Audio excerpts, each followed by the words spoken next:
So, kung babasahin ulit natin yung verse 20, nakasulat, nagtanong sila, sino ba ang makakaharap sa presensya ng Panginoon, ang banal na Diyos? So, dito parang bad trip pa sila dahil hindi nila kaya ang law of God.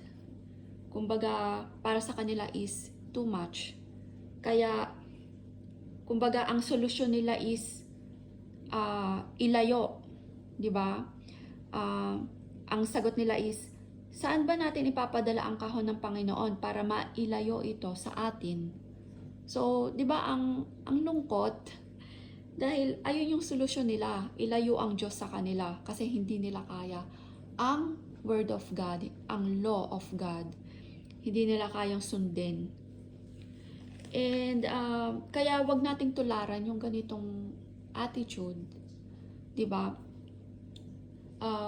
Kasi hindi tayo makakapasok sa kaharian ng Diyos. Kumbaga, hindi tayo katulad na rin sa sinabi nila, sino ang makakaharap sa presensya ng Diyos? So kung lalayo tayo sa Panginoon, mas lalo tayong hindi makakaharap sa presensya ng Panginoon, di ba? So hindi magandang solusyon na lumayo. And kaya nga dumating si Jesus dito sa lupa para maging tulay, di ba? And yung tulay, it means i-educate tayo kung paano tayo makakaharap sa presensya ng Diyos. So, dito, nung dumating si Jesus, ang dami niyang katuruan na itinuro sa atin. And isa nga sa mga katuruan niya is yung Matthew 5:37.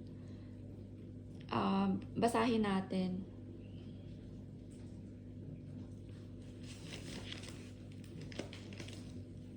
Simply let your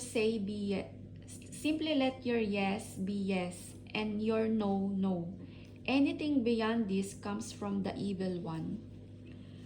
So, dito sinasabi na kung yes, yes, kung no, ay no. And beyond that, galing na yun sa diablo. So, it means kapag tumanggap ka sa Diyos, naging born again ka, nagpabaptize ka, so it means nag-yes ka kay Jesus. So, yung pag-yes mo kay Jesus, it means no yon sa mundo. No ka na sa ibang mga bagay na makamundo. For example, nag-asawa ka, nagpakasal ka, and nanumpa ka, nag-yes ka sa asawa mo. So it means, kung halimbawa, yung asawa mong lalaki, nag-yes na mamahalin yung asawang babae, so it means, ang answer niya is no sa rest ng mga babae dito sa mundo. Diba? So kung mayroon mang lumapit sa kanya, mang-akit sa kanya, or so whatever, ang answer niya dapat is no. Kasi nag-yes siya sa asawa niya. Diba? So, yung pag-yes natin kay Jesus, equivalent yon ng maraming no sa diablo. Diba? And hindi yon madali. Pero, ayun nga yung sinasabi ni Jesus. Kung yes, yes. Kung no, ay no. Kaya, beyond that, sa devil na yon. Kaya, halimbawa, nag-yes tayo kay Jesus, tapos sasabihin natin, oo, pero hindi naman siguro masama na ganito yung gawin natin. Ayun, pag gano'n na yung ating rason, yon, sa devil na yon. Kasi ang mali ay mali. 'Di ba? Ang tama ay tama. So kung gagawin yung tama ang mali, hindi na okay 'yon. And dito pa lang makikita natin na hindi madaling maging born again. Actually, kung babasahin natin ang John 6:60 to 61, basahin natin.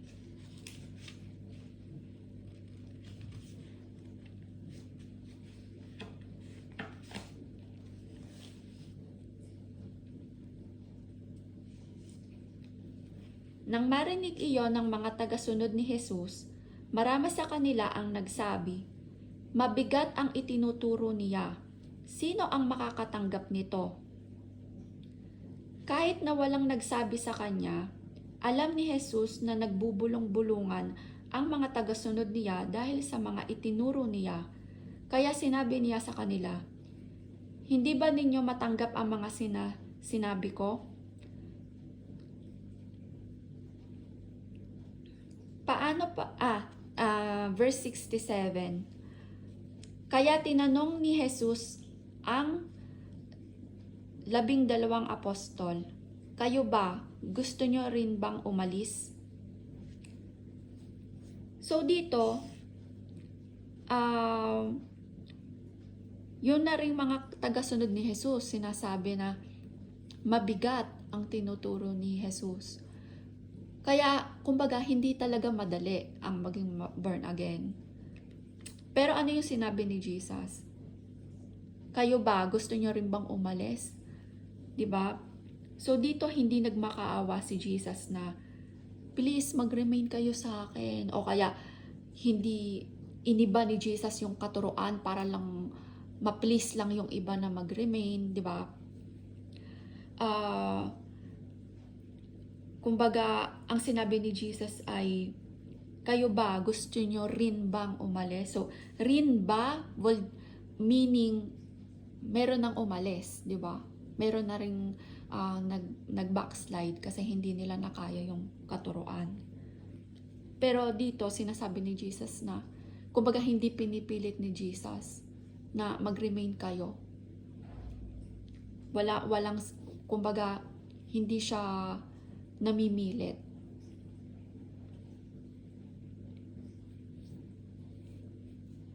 Sa Matthew 5:38, basahin natin.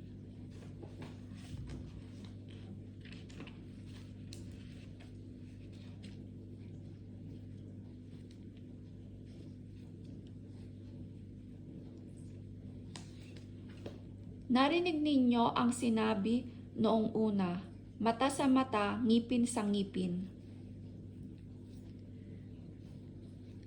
Dito, sinasabi ni Jesus ang Law of Moses.